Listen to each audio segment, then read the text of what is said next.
Hello, మనందరికీ తెలుసు బలమైన ఎముకల కోసం కాల్షియం చాలా అవసరమని. కానీ అదే కాల్షియం కిడ్నీలో రాళ్లక్కూడా కారణమవుతుందని విన్నప్పుడు కొంచెం కన్ఫ్యూజింగ్గా, టెన్షన్గా అనిపిస్తుంది కదూ. సరే, ఈరోజు ఈ విశ్లేషణలో ఈ రెండింటి మధ్య ఉన్న అసలు సంబంధమేంటో తేల్చేద్దాం. చాలామంది మదిలో మెదిలే ప్రశ్న ఇది. ఒకవైపేమో మన ఎముకల ఆరోగ్యానికి కాల్షియం లేకపోతే చాలా కష్టం, మరోవైపు కిడ్నీలో రాళ్లొస్తాయేమోనన్న భయం. మరిందులో నిజమెంత? అసలు దీని వెనుక ఉన్న సైన్స్ ఏంటో చూద్దాం. సరే, మరి ముందుగా మనం ఎదుర్కొంటున్న ఈ కాల్షియం పారాడాక్స్ ఏంటో చూద్దాం పదండి. ఒక పక్క చూస్తే కాల్షియం మన అస్థిపంజరానికి ఒక పిల్లర్ లాంటిది. అది లేకపోతే ఎముకలు గుల్లబారిపోతాయి. మరోపక్క చూస్తే అదే కాల్షియం వల్ల కిడ్నీల్లో భరించలేని నొప్పితో రాళ్లేర్పడతాయని చాలామంది ఆందోళన చెందుతారు. మరి రెండింట్లో ఏది నిజం? అసలు కదేంటి? ఈ కన్ఫ్యూషన్ని క్లియర్ చేసుకోవాలంటే ముందుగా మనం అసలు సమస్య అయిన కిడ్నీ రాళ్ల గురించి కొన్ని బేసిక్ విషయాలు తెలుసుకోవాలి. సింపుల్గా చెప్పాలంటే కిడ్నీ రాళ్ళు అంటే మన మూత్రంలో కొన్ని మినరల్స్, సాల్ట్స్ ఎక్కువగా పేరుకుపోయి గట్టిపడి రాళ్లలా మారడమన్నమాట. అవి కదిలినప్పుడు లేదా మూత్రనాళంలో ఇరుక్కున్నప్పుడు వచ్చే నొప్పి చాలా తీవ్రంగా ఉంటుంది. అసలు కిడ్నీ రాళ్లలో చాలా రకాలుంటాయి. కానీ ఇక్కడొక ఇంట్రెస్టింగ్ విషయమేంటంటే వాటిలో దాదాపు 80% కాల్షియం ఆక్సలేట్ రాళ్లే. మళ్ళీ విన్నారా పదం?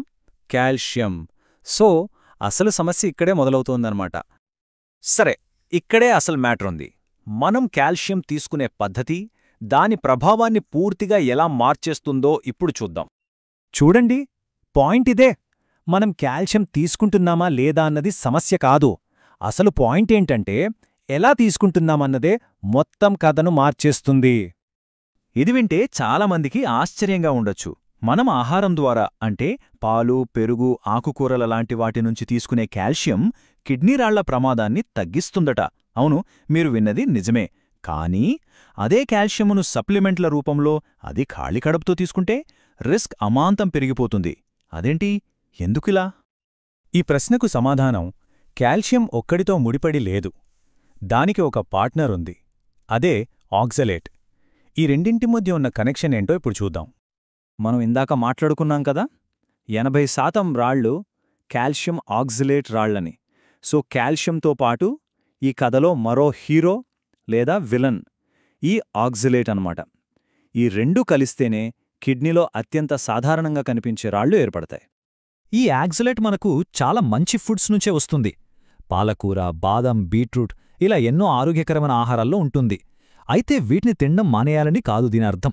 అసలు మన బాడీలో ఏం జరుగుతుందో తెలుసుకోవడం చాలా ముఖ్యం. సరే, ఇప్పుడు ఫస్ట్ సినారియో చూద్దాం.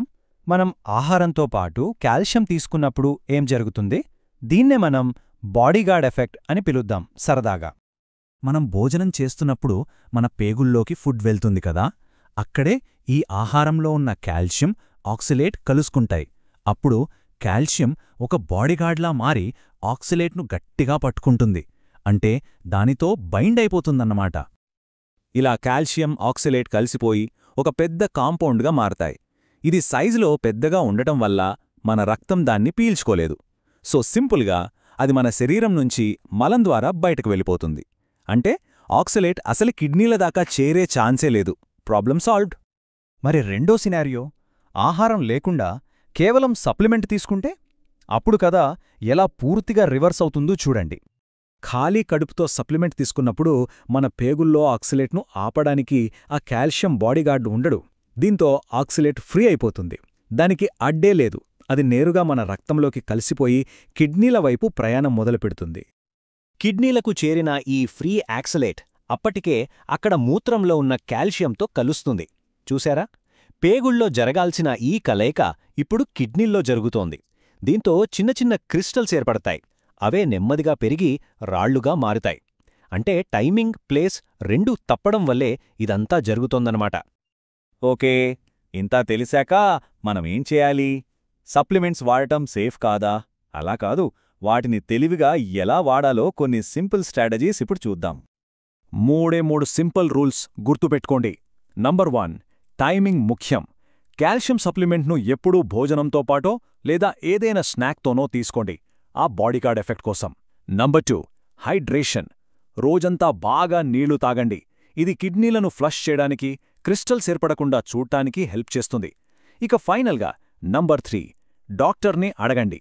అసలు సప్లిమెంట్ అవసరమా, ఎంత డోస్ తీసుకోవాలి అనేది సొంతంగా డిసైడ్ చేయకుండా ఆరోగ్య నిపుణుల సలహా తీసుకోవడం బెస్ట్. సో ఫైనల్గా మనం అర్థం చేసుకోవాల్సిందేంటంటే కాల్షియంను చూసి భయపడాల్సిన అవసరం లేదు. అది మనకు శత్రువు కాదు, మన ఎముకలకు అది చాలా అవసరం. సమస్య కాల్షియంతో లేదు, మనం దాన్ని తీసుకునే విధానంలో ఉంది. కొంచెం తెలివిగా వాడితే దాని బెనిఫిట్స్ పొందుతూనే ఈ రిస్క్లను ఈజీగా అవాయిడ్ చేయొచ్చు. ముగించే ముందు ఒక్క విషయం ఆలోచిద్దాం. మనకు కావాల్సిన పోషకాలన్నీ సహజంగా ఆహారం నుంచే తీసుకోవడం అనేది బెస్ట్ కదా. మరి అలాంటప్పుడు మనం సప్లిమెంట్లను ఒక షార్ట్కట్గా వాడుతున్నామా?